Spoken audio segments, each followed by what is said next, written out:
حوالے سے کشمیر میں یہ وائرس تھمنے کا نام نہیں لیتا ہے۔ ہر دن آپ دیکھتے ہو کہ ہزاروں کی تعداد میں کیسز سامنے آتے ہیں، درجنوں کی تعداد میں ہر روز لوگ اس لت کی وجہ سے مرتے ہیں۔ تو ان حالات میں اگر آپ اسکولوں کو کھولنے کی بات کرو گے، I think it beats logic. مجھے نہیں لگتا ہے اس میں کوئی دانائی ہے کہ ان حالات میں it's a crisis, it's an emergency, اور کشمیر کے حوالے سے زیادہ کرائسس ہے کیونکہ یہاں پہ تو یہ تھمنے کا نام نہیں لیتا ہے، ہر روز یہ بڑھ رہے ہیں یہ کیسز۔ ان حالات میں اگر آپ اسکولوں کو کھولو گے، بچوں کو یہ کہو گے کہ اسکول جانے کے لیے، تو یہ یہاں پہ جو کرائسس ہیں it will end up in a disaster, it will be disastrous اگر آپ at this point of time یہ فیصلہ کرو گے کہ اسکول کھولیں گے، کیونکہ اس میں کوئی جواز ہی نہیں بنتا ہے۔ اگر if cases are rising, deaths are happening, you can not open schools. یہ جو بچے ہیں، پہلے اگر آپ کشمیر کی بات کرو گے، ہم نے یہاں پہ انیشل 1000 کیسز کو، لگ بھگ 1000 کیسز کو ہم نے انالائز کیا انیشلی۔ ان دنوں کیا تھا، یہاں پہ اس وائرس کی جو ٹرانسمیشن تھی کمیونٹی میں وہ بہت کم تھی، وہ بہت لو تھی انیشلی جب کشمیر میں یہ وائرس آیا۔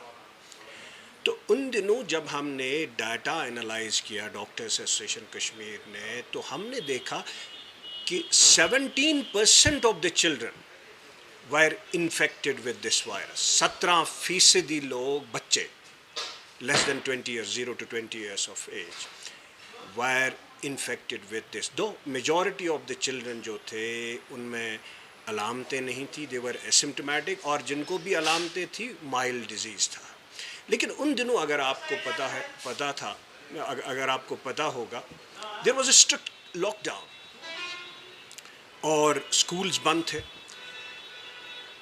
تب بھی جب سکولز بند تھے، اسٹرکٹ لاک ڈاؤن تھا، تب بھی بچوں کی تعداد 17% تھی، جو کہ باہر جو ملکوں میں دیکھا گیا تھا ان دنوں بہت سارے منسکل amount of children were infected, لیکن یہاں تب بھی 17% ہم نے پایا کہ اپنی انالیسس سے۔ تو دیٹ مینز اگر آپ اسکولوں کو اب کھولیں گے تو بچے جو ہیں وہ they tend not to follow these guidelines۔ یہاں تو بڑے گائیڈ لائنس کو فالو نہیں کرتے ہیں۔ اب بچوں کو اسکول میں ڈالو گے تو ان کو آپ کہو گے 12 گھنٹے ماسک لگا کے رکھو، وہ کہاں رکھ سکیں گے؟ ان کو آپ کہو گے کہ دوستوں کے ساتھ کھیلو مت، وہ دیٹ از ناٹ پاسبل۔ ان کو بولو کہ کلاس روم میں آپ ایک دوسرے سے دور رہو۔ 1 سال کے بعد آپ بچوں کو اسکول بھیجتے ہو اپنے دوستوں کے ساتھ، یہ کیسے ہو سکتا ہے کہ بچے کہ وہ نہیں کھیلیں گے اپنے پیئر گروپس کے ساتھ، اپنے فرینڈس کے ساتھ، وہ نہیں گل ملیں گے؟ سو مجھے لگتا ہے اس چیز کو جو آپ بولتے ہو کہ انہوں نے کہا کہ ہم پریکاشنز لیں گے، ہم ہیلتھ گائیڈ لائنز، یہاں تو بڑے نہیں کرتے ہیں۔ آپ دیکھو باہر، دیکھو کسی کو ماسک لگی ہے، آپ گیدرنگز دیکھو کتنی بازاروں میں ہوتی ہے۔ یہ بڑوں کا حال ہے، بچوں کو یہ احساس بھی نہیں ہوتا ہے کہ یہ کیا چیز ہے۔ ان کو بس یہ ہے کہ ہمیں اسکول جانا ہے، اپنے دوستوں سے ملنا ہے، وہ مستی کرنی ہے۔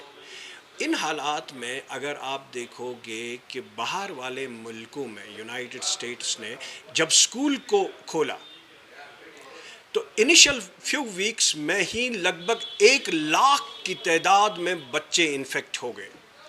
اسرائیل کی بات کرو گے، وہاں پہ جو دوسری ویو آئی اب، اور انہوں نے پھر سے اسٹرکٹ لاک ڈاؤن کیا، یہ اس کی وجہ صرف اور صرف یہ تھا کہ انہوں نے اسکولز کھولے۔ اس اسکولز کھولنے کی وجہ سے، بچوں کو اسکول بھیجنے کی وجہ سے، وہاں پہ پوری کمیونٹی میں یہ وائرس پھر سے آ گیا اور اسرائیل کو پھر سے لاک ڈاؤن کرنا پڑا۔ کئی سارے ملکوں میں ایسا ہی ہوا کہ اسکول کھولے گئے، وہاں پہ کمیونٹی میں اسپریڈ ہو گیا تو ان کو پھر سے یہ لاک ڈاؤن کرنا پڑا، اسکول بھی کلوز کرنے پڑے۔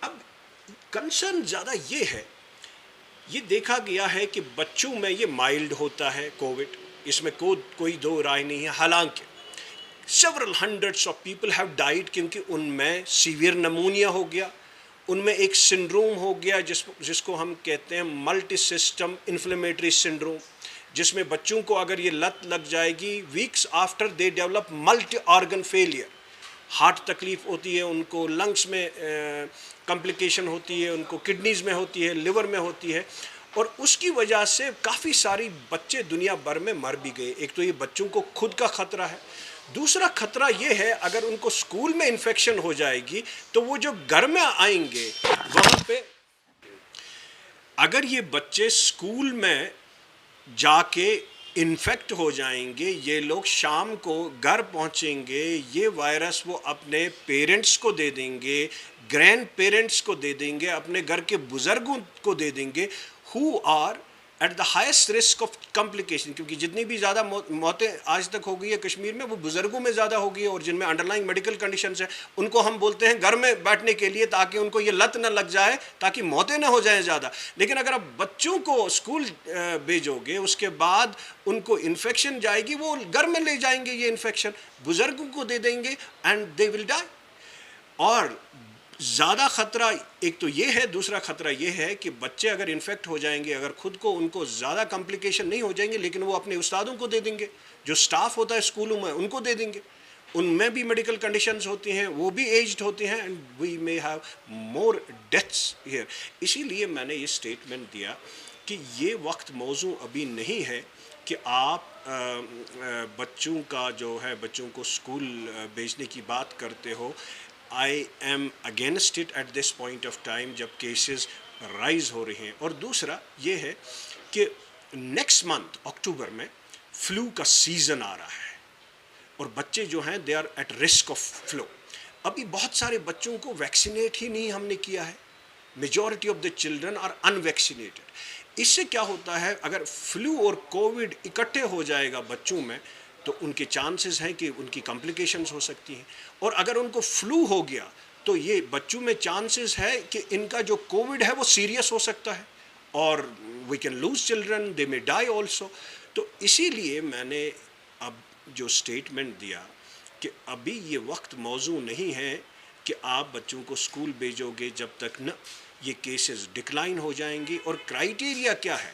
کرائیٹیریا یہ ہے کہ کمیونٹی میں جب تک نہ آپ کے کیسز ڈکلائن ہو جائیں گے، اٹ شوڈ بی لیس دین 5%، اور وہ بھی لگاتار فار 2 ویکس، 2 ہفتے 15 دن تک یہ ڈکلائن ہوتے جائیں گے، there should be a drastic decline of cases, تب آپ اسکول اوپن کرنے کی بات۔ اور مجھے دوسرا یہ ہے جب تک نہ آپ بچوں کو فلو ویکسین کرو گے، vaccinate them because it takes 2 weeks for those antibodies to develop in these children، اس کے بعد وہ فلو کے لیے پروٹیکشن ہو سکتے ہیں۔ اور یہی ویکسین ہم نے دیکھا ہے کہ یہ کووڈ کے لیے بھی تھوڑا سا بچاؤ ہے، تاکہ ان بچوں کو ایک تو فلو کے لیے پروٹیکشن مل جائے گی اور کووڈ کے لیے بھی پروٹیکشن مل جائے گی۔ لیکن ابھی وقت نہیں ہے کھولنے کا جب تک نہ آپ بچوں کو ویکسینیٹ کرو گے اور کیسز جب تک نہ کم ہو جائے گی۔